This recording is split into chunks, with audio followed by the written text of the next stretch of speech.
Swayam Prabha. Digital India. Educated India.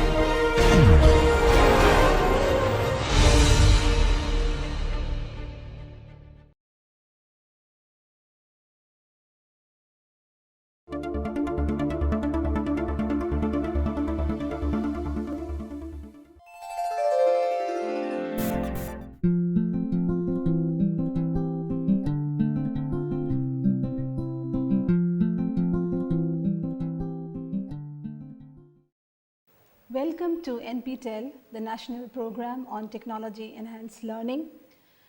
This is an initiative by the Indian Institutes of Technology and the Indian Institute of Science.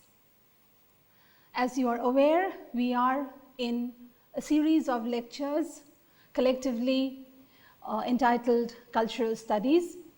We have already completed 3 modules and part of module 4, which is our last module, and today we are in lecture 6 of the last module, which is entitled Science, Technology and Cultural Studies.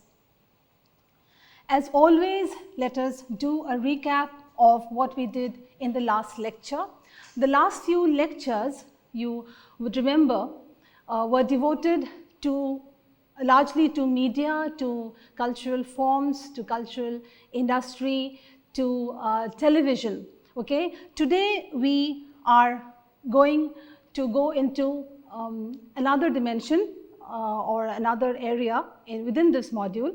But let's do a recap of new media, which was our topic of discussion in the last lecture. And we saw in the lecture on new media, we saw after Lev Manovich in his book, The Language of New Media, that new media may be differentiated from the so-called older media by one important fact, and that is new media are the cultural objects which use digital computer technology for distribution and exhibition, meaning it should not be only for storage purposes. Okay? Even old media use such technology for purposes of storing data, but there should be an exhibition or using digital computer technology, and also importantly, there has to be an element of interactiveness that is allowed by the new media. Then we found that some of these interactive communication forms, okay, include, among other things, the blogs that you read, the podcasts, the social network sites which are very popular, the RSS feeds that you receive, the wikis and the hypertext, where we know that hypertext is, how is it interactive? It is interactive because it allows you to comment, okay, and annotate an already existing original text.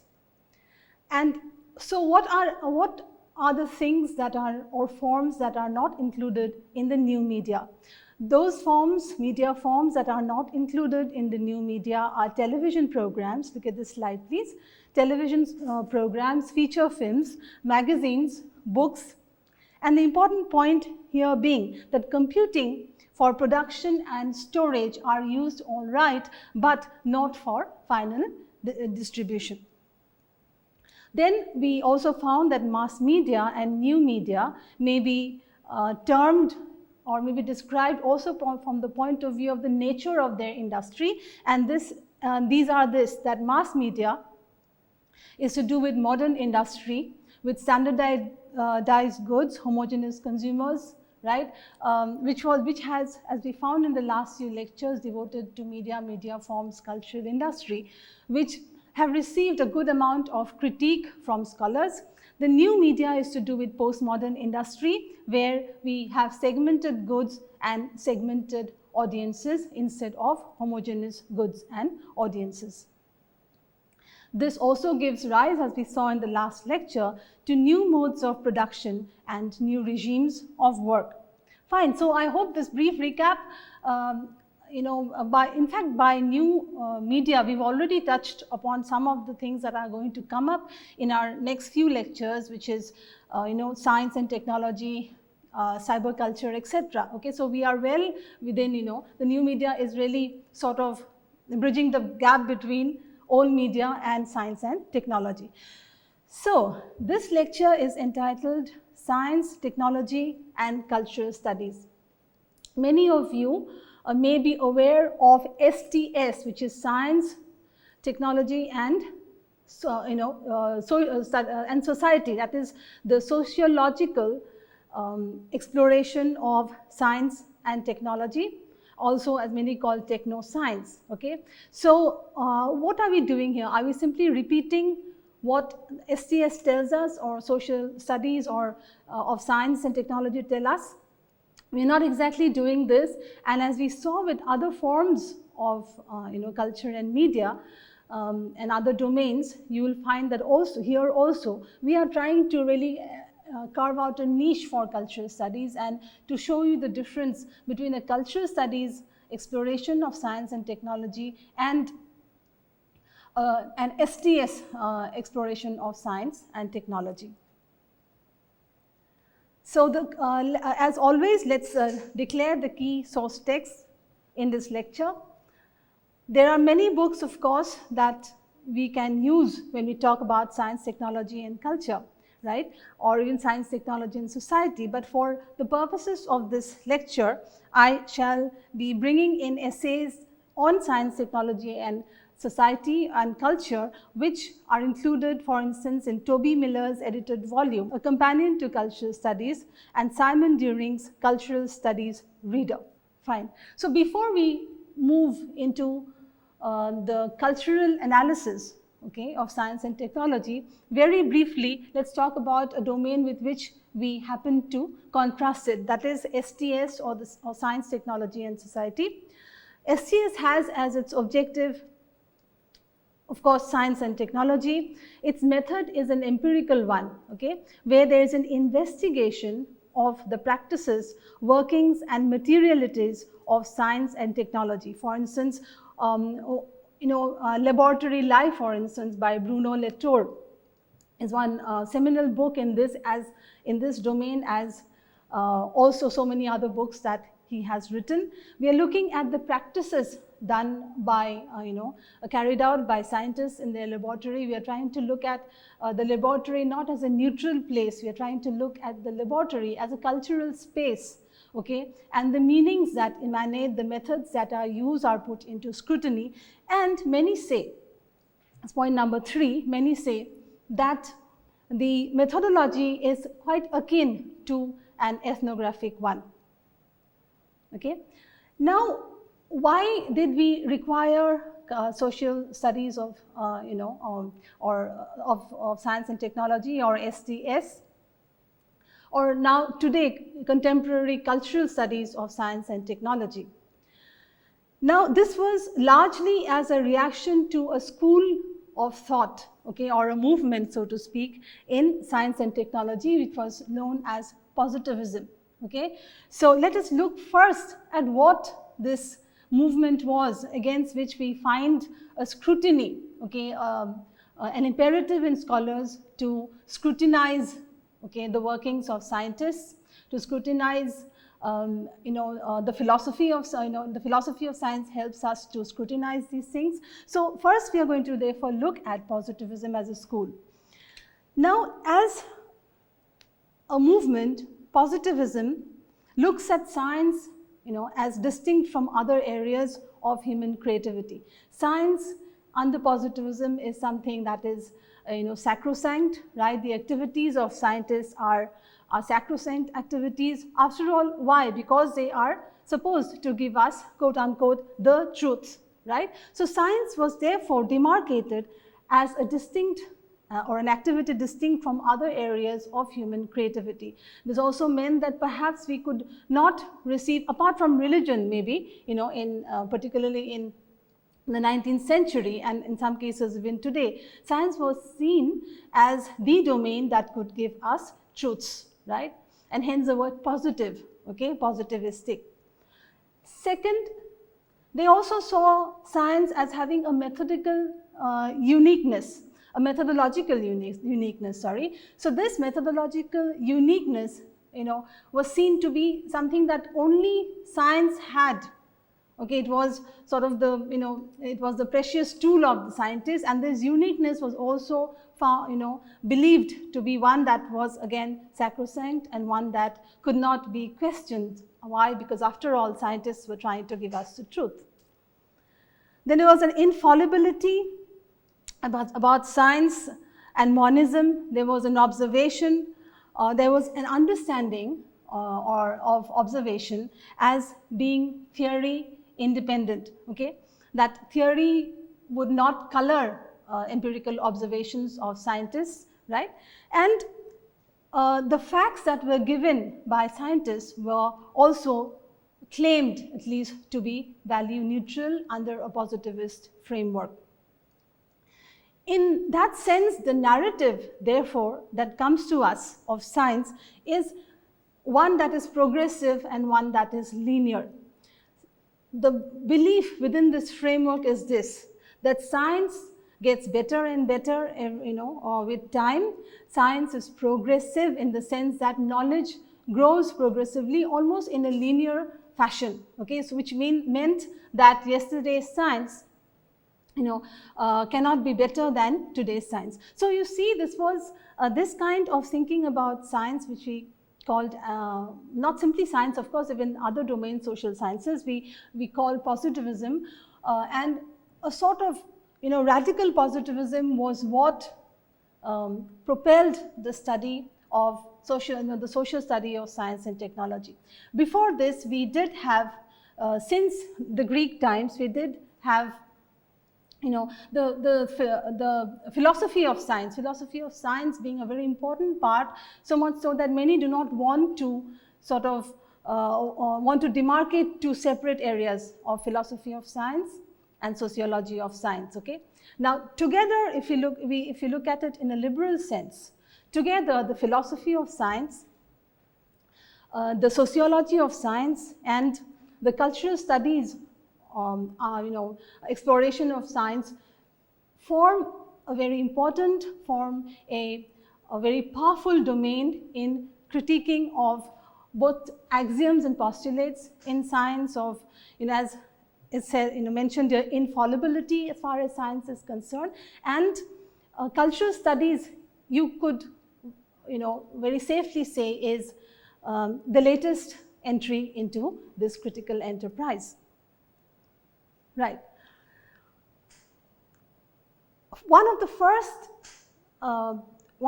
first, you could say, premises or key premises in this way of looking at science and technology, that is the cultural way of looking at science and technology, is that A, science is socially determined, and B, science is culturally specific, okay? Now, if many wouldn't agree with such a postulate, how can science be socially determined? But we shall see in a while, for example, taking the example of Newton's Principia, we shall see how science is also socially determined. Science is also culturally specific in the sense that science also partakes of the signifying practices that are available or that are sort of in currency. The signs and the meanings that are in general currency in general culture. Okay. Now, if we have to look specifically, or if you ask me, what does cultural studies specifically look at as far as science and technology are concerned? There may be three different ways. Okay. A, we see science itself as a culture. Okay, we see science. Now, if culture is defined as a way of life, as we saw in our initial lectures, if culture is defined as a way of life, then science and the scientists, okay, are said to be also in a way of life. So science or doing science becomes a way of life with its own practices, with its own codes and meanings, with its own vanguards, so to speak, and its own watchdogs, right? So as we found, science as culture is the first way of looking at science by cultural studies.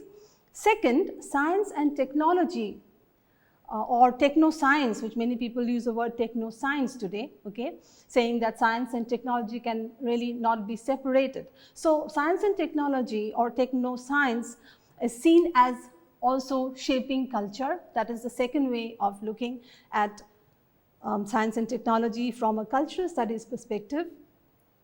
And science and culture, okay, third, science and culture are also seen as creating cultures of science, right? Now, for scholars, for instance, like Bruno Latour and others, this is for them most important, okay? The cultures of science. Now, by cultures of science, we do not mean only the practices of scientists. We certainly also do not mean only the laboratory life. What we mean is the system of codes and the way scientific statements are encoded, and the way scientists and students are taught to decode those signs, okay? There are also how diagrams, graphs, which are not in language, right? Mathematical equations, how they also are brought in the enterprise of science, okay? So the cultures of science would range from the epistemological, right, down to the actual effect that science has on society, okay? So now you're aware that if you are asked what are the aspects, the key aspects that are taken up in a cultural studies understanding of science, then we would say that these are science as culture, science and technology as shaping culture, and the cultures that are established by scientific practices. Fine. As I said a while ago, we would be looking at an example of how science impacts culture, how science is socially determined, how it is culturally specific. Now, this was given to us by a Russian scholar named Boris Hessen. Okay, Hessen talks about Newton's Principia, and many of us would simply look at Newton's Principia in the way science was conceived of earlier, at least by the majority of people, as value neutral, okay, science as sort of isolated from all social and cultural processes, right? Hessen, on the other hand, says that Newton's Principia, apart from being a scientific and mathematical text, okay, it was related to, if you look at it from the point of view of being affected by by socio-political events, affected by the sort of what we call the zeitgeist in German, the zeitgeist or the spirit of the age, then he says that we have also to look at Newton's Principia as serving the interests of British mercantile capitalism. Okay, how it was seen as both emanating from, okay, this is important, this is seen as both emanating from and contributing to issues and facilities of transportation, of communication, and of the military, right, of British mercantile capitalism. So there are already available many explorations, social cultural explorations, for instance, of Galileo and his times, okay, of Einstein, of quantum mechanics, etc., from a cultural studies perspective, right? I can give you a second example here. When you talk about colonial science, on the first example, we were given the example by Boris Hessen of Newton's Principia. In this, we also look at how colonial science, okay, because of post-colonialism, because of colonial theory, philosophy, and methodology, okay, today we can look back and talk about colonial science, at least as it was given to us in our country, okay, as deeply, as not something that was again value neutral, as not something which was sort of untouched, right, by the bigger and the grander framework of colonialism and what it stood for. Okay, so colonial science interfaces with issues of race, with issues of class, of gender and nation, and in India perhaps even caste, right? And of course with the broader understanding of what colonial knowledge was all about. Okay, how for instance the natives were considered in the colonial setup, right? So we have two examples here of how science and technology are both socially determined and culturally specific. So the origins of cultural studies, as a domain itself, it is interesting, okay, how it is related. Now we have always spoken of cultural studies as as something that was came about with the establishment of the Birmingham Center for Cultural Studies, okay, with very important scholars like Raymond Williams, Richard Hoggard, and then Stuart Hall. Many of these directors of the Birmingham Center for Cultural Studies. But if we look at it from an epistemological standpoint, right, this is what we also have to acknowledge, and it really ties in and helps us understand why cultural studies is important, the way cultural studies came about as a reaction to something. So what was cultural studies a reaction against? Okay, among other things, that it was a reaction against racial domination, that it was a reaction against scholars who refused to understand the politics of difference. Feminism being also a very important contributor to cultural studies, and of course structuralism, particularly as we understand semiological criticism in the encoding and decoding of science.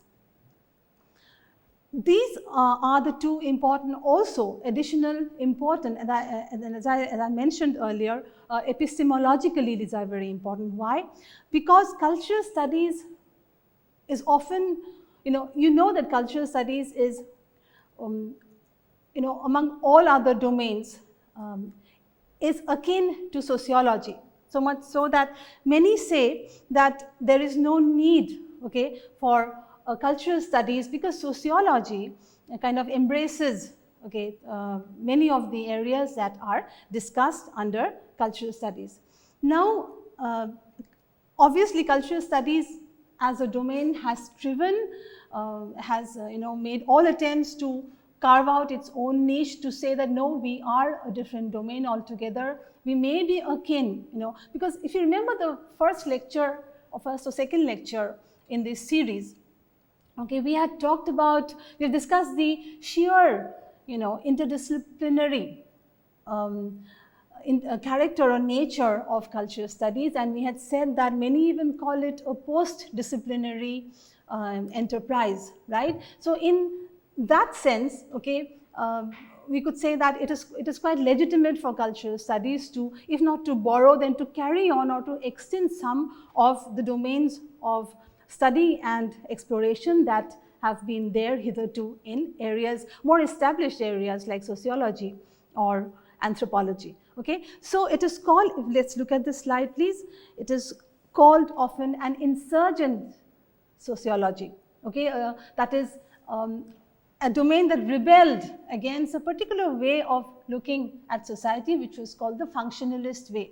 Okay, to see the different parts of society, to see different institutions of society, like say family, like education, to when we look at these simply in the functions, okay, as the functions that they perform, okay, there is an additional, or maybe you could say a concurrent tendency, right, to look at these very functions as given, things that are already given, things without which you cannot carry on. So if certain institutions have served purposes in the past, then these are institutions that are almost naturalized. So cultural studies, because it is politically driven, because it looks at issues of power and the politics of difference, okay, sort of rebelled against this very notion of functionalism.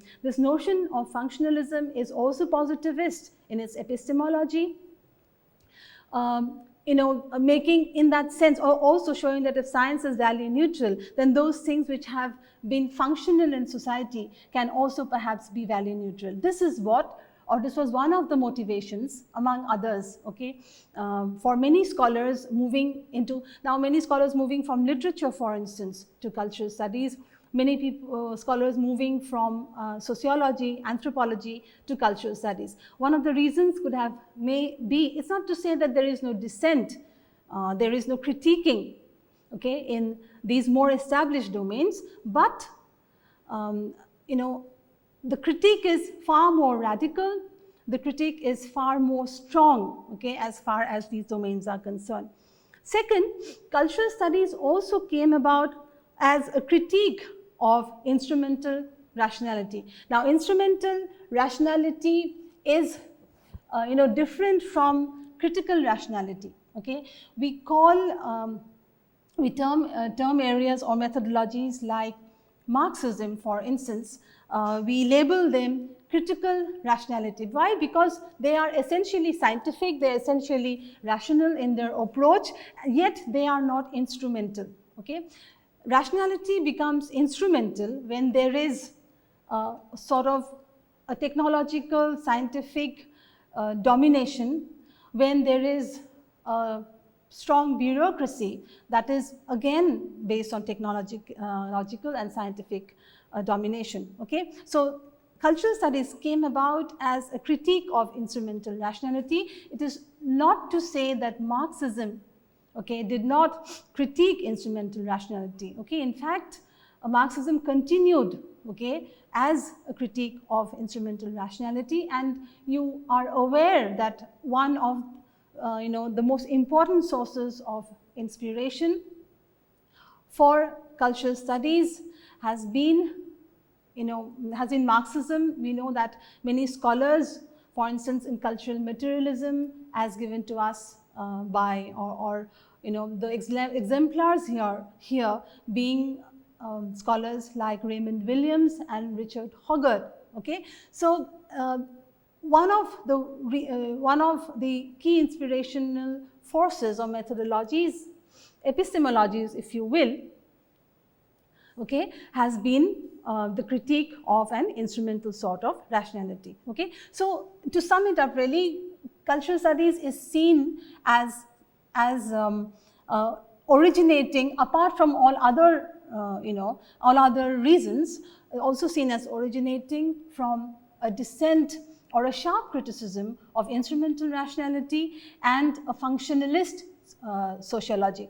And they saw the roots of functionalist sociology and instrumental rationality, this is very important, okay, in positivistic science, okay, in positivism. Positivism was therefore held to, be a methodology or an epistemology that was responsible for so many of the problems. For instance, even colonialism was tied to a positivistic science. Okay.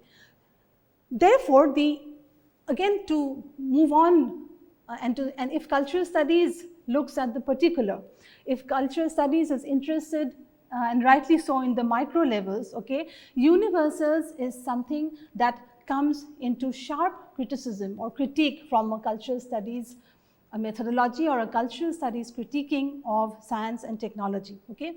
So what are the questions that we may ask, okay, after scholars, scholars in science, technology and cultural studies. So some of the important questions that we may ask are, what social, cultural, okay, please look at this slide, what social, cultural and material conditions make the universal in science possible, okay. So again, universals in science are not viewed, as we said before, as sort of antiseptically quarantined, if I may use the word, from society, from social, cultural and material conditions. The universal itself is dependent on and takes on its nature from the material conditions of the production of science and technology. Okay? Then the second question, how do particulars become universals? Okay? The cultural studies investigation of science, as in other domains, as we know, we've talked about this before, that it is interested in the particular, and this, this sort of, if I may use the word, upgradation from the particular to the universal is in cultural studies viewed with a lot of suspicion. You will agree that cultural studies is perhaps, we may safely say, the domain that allows for a great deal of provisionality of knowledge. Okay, it has a very sharp critical eye as far as universals are concerned. Okay, in lectures I think 3 to 5, when we in module 1, when we are talking about science and the contribution of science, of biology to cultural studies, and certain universals. You recall that there were certain universals that were that were forwarded by scholars like David Buss, for instance, made preference, predator avoidance, okay, language, emotions, all these were seen as universals. And these then came from science. But the cultural studies investigation would again even question these so-called, established universals of human beings. Next, we recall that representation is a key concept in cultural studies. We've already devoted 2 lectures to representation, and therefore cultural studies of the universal, not only in science in this case, not only scientific universals, but also universals in the social sciences, okay, are interrogated, if we may use the word, by questioning the very strategies of representation. How is a so-called universal fact represented, right?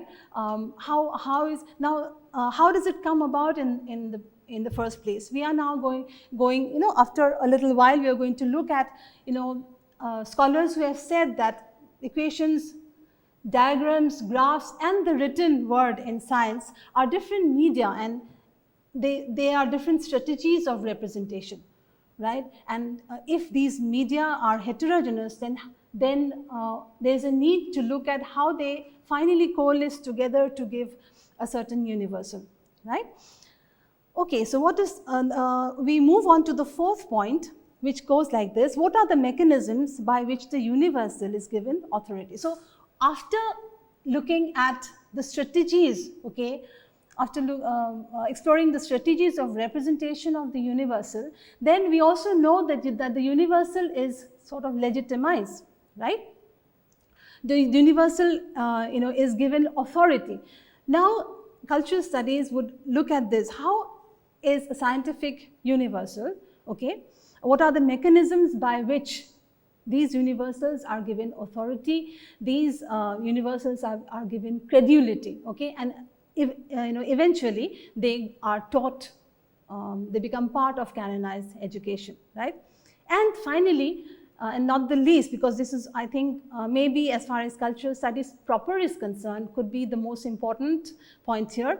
The last point: to what use is the universal put? Okay, we have a universal. We have represented it with certain strategies of representation, okay, by some social mechanisms and pedagogical mechanisms. We have made the universal canonized. We have canonized the universal, and we have given it authority, right?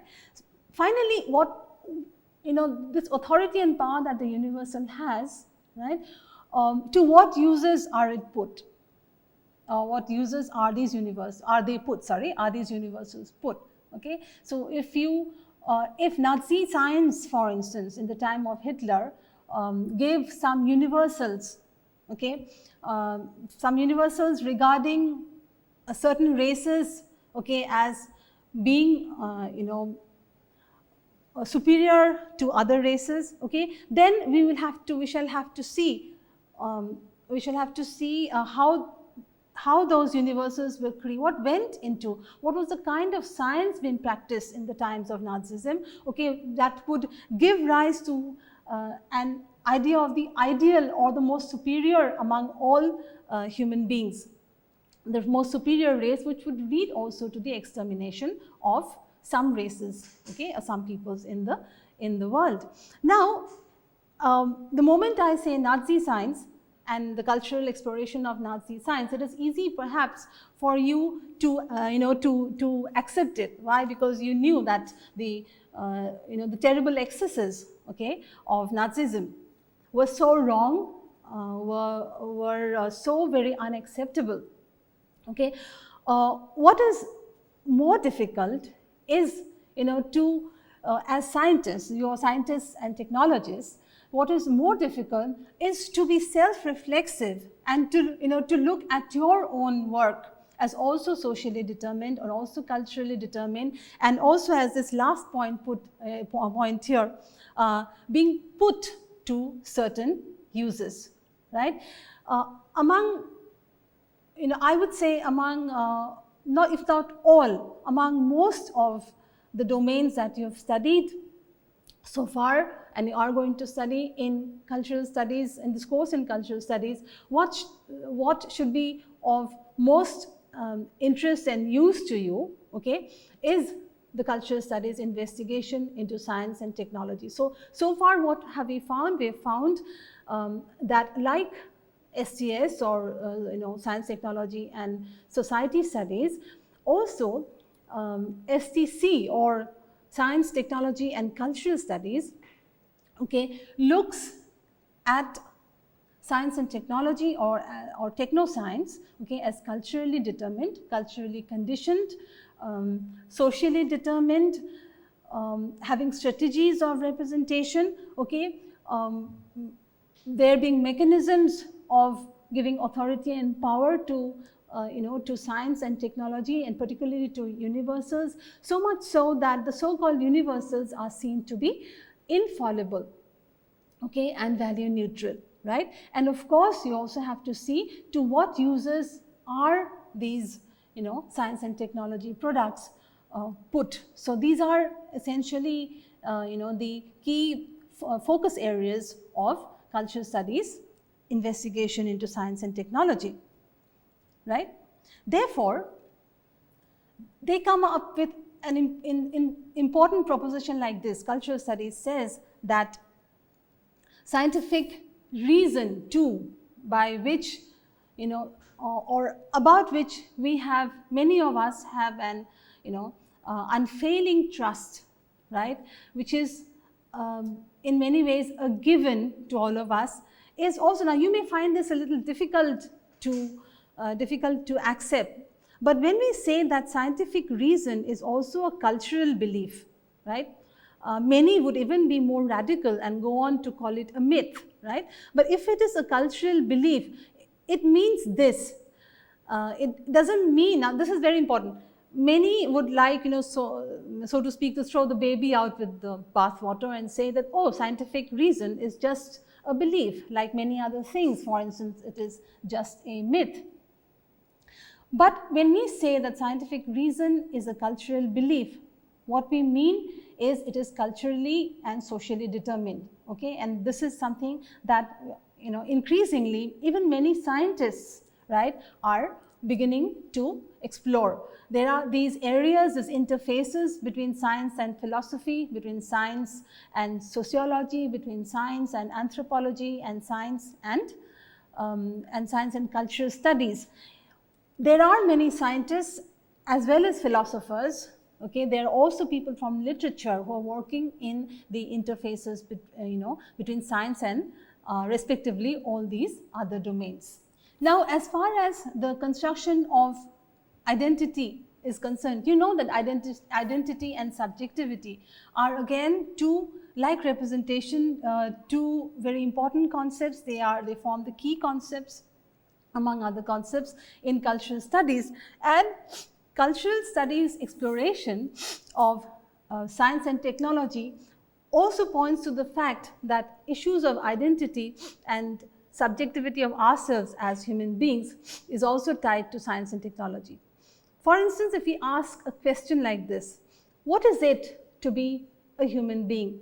Okay, now there are of course many ways of defining what a human being is, but from the point of view of science and technology, and also to a large extent, right, unless one is arguing from a religious point of view, right, from a large extent the human being is understood increasingly in terms or in the discourse of genetics, in the discourse of general science and technology, and of course importantly in the discourse of the medical sciences. Okay, so what is it to be a human being? What are our subjectivities and identities? How they are carved out? These answers are increasingly being sought in, these definitions are sought in genetics, medical sciences, and science and technology. Right. This lecture would not really be complete if we didn't bring in, two very important philosophers of science, okay, whose work has contributed not only to the philosophy of science, but also to, to social studies of science and technology, and to cultural studies of science and technology, in the sense that they were their work was very important because they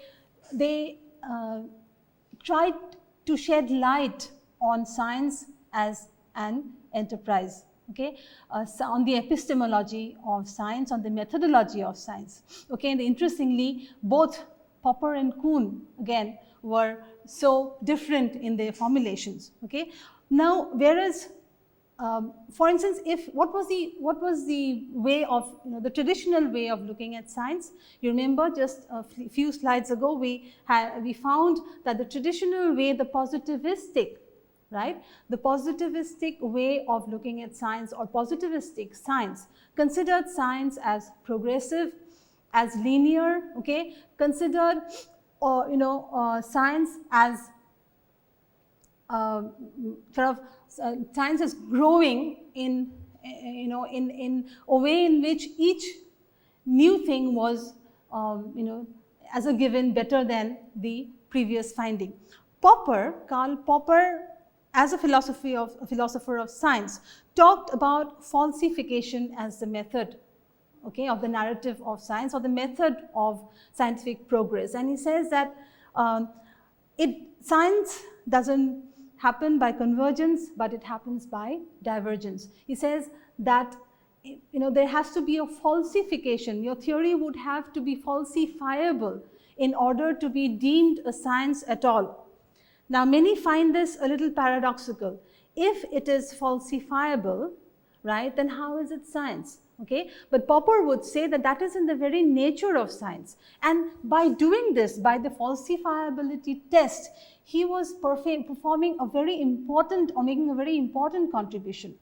Particularly when we talk about science and religion, okay, when we try and differentiate science and religion, this helps us a lot. Okay, if you look at religion, okay, religion cannot be falsified. You either believe in it, okay, or you don't. You are either a believer or you are not a believer, or in some cases you are an agnostic, which is something in between. Okay, but because religion is not falsifiable, it is not scientific. And many who do not believe in religion would then go on to say that because religion is not falsifiable, and because therefore it is not science, therefore religion cannot be knowledge. Okay, that there is a difference between knowledge and religion. Between knowledge and belief. Between knowledge and belief. And for something to be knowledge, you have to understand in the first place, as cultural studies would be quick to show, you would understand that it has to be provisional in nature, and it has to be falsifiable. Now we come to a very important point. Just because knowledge is provisional, okay, just because science is falsifiable, doesn't mean that it does not work, right? There is a difference. We agree, we agree to believe or to accept the fact that science is falsifiable according to Karl Popper, and that its trajectory is a divergent one, right? We agree that science and other forms of knowledge are provisional, but we also agree at the same time that that is the best we have, okay? Something that is put to the test and something that is reliable is something that works, right? On the other hand, religion, because it cannot be put to the test, the belief in God is something that you either have or you don't have. You cannot put it to the test. Do you follow? Okay, in that case, many would say that it would not, not be knowledge in the first place. The other important philosopher, as you saw, was Thomas Kuhn, according to whom science progress by paradigm shifts, okay? And if Popper talked about divergent, the trajectory being divergent of science, Kuhn referred to the trajectory of science being a convergent one, right? And he explained, the journey of science, okay, not simply as a linear progressive one, where yesterday's science is better, was not better than today's science. Like Popper, whose falsification theory, made us question this old traditional linear way of looking, progressive way of looking at science. Thomas Kuhn's paradigm shift also showed that there was this, that the journey of science was punctuated by, if I may use the word, punctuated by these very important shifts. For instance, if I give you an example, Newtonian mechanics would be a paradigm, okay? The next important paradigm would be Einstein and the theory of relativity. After which, if we are to locate this, then we would have to say that it is a convergent, Kuhn believed in the convergent trajectory of science, okay? So we found here that Popper and Kuhn, even though they belong to, or they're important in questioning the positivist, okay, the positivist understanding of science, and they are appropriated by scholars in science and technology and society studies. The cultural studies investigation of science is deeply indebted to the work of Karl Popper and Thomas Kuhn. Next, there is also what is called today the critique of big science. Okay, the critique of big science. And what is big science? Big science is, big science refers to a huge or mega project in science, right? Where there are, there are scientists who belong to different parts of the world, who take up segments of the project. And, the question here is the testimony being given by people so far flung in different parts of the world, okay, and their way of knowing and finally contributing to the mega project. Cultural studies or the critique of big science would look at the gaps therein, okay. There is a trust, of course, but they would say that this very trust, which was the hallmark of science so far, okay, is something that is critiqued, right. So we have mega projects in science, international projects in science, the gaps of knowledge, and even as people contribute, the interstices, so to speak, in them are not considered. So let's look at a few questions here. For instance, if you get a question like delineate the scope of cultural studies of science and technology, you would answer in the following way. You would say that the cultural studies investigation of science and technology may be studied under three broad domains. And these are science as culture, okay, which lead us to talk about the cultures of science. Now again, as I said, the cultures of science we do not mean scientific cultures, only scientific spirit, okay. What we also mean are, as we understand culture in cultural studies, culture as a way of life, A, and B, the science and the codes, the encoding of codes in science. For instance, as I said, how equations and science written out in language, diagrams, right? This is what we've been through, diagrams, then graphs, okay, and what is called the activity operational, right? How these all come in together. So there is also a sort of, you could say, a linguistic, if I may use the word, okay, a linguistic exploration of science. Finally, science and technology and the way it has shaped culture. Now, the way it has shaped culture also includes issues of identity and subjectivity, okay, how identity and subjectivity are in human beings are created. For instance, the moment you explain and define the human being as from the point of view of genetics, from the point of view of the medical sciences, okay, from the point of view of technology, then you are building a subjectivity and an identity which is increasingly informed by the findings of science and technology. Why are people increasingly doing this? People do this or have a propensity towards doing this. Why?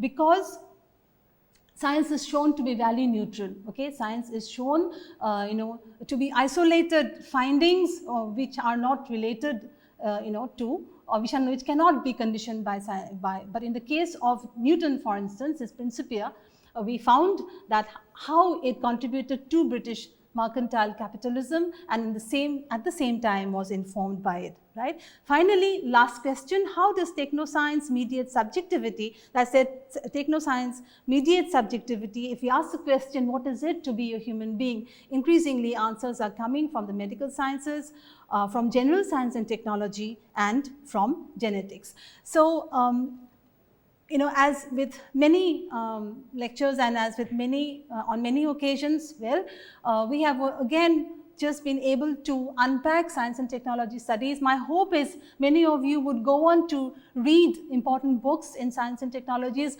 I hope that this lecture has been able to motivate you to look at your own work as scientists and technologies, to ask, to boldly accept facts that science is not value neutral, that it is deeply ensconced, if not determined by society and culture.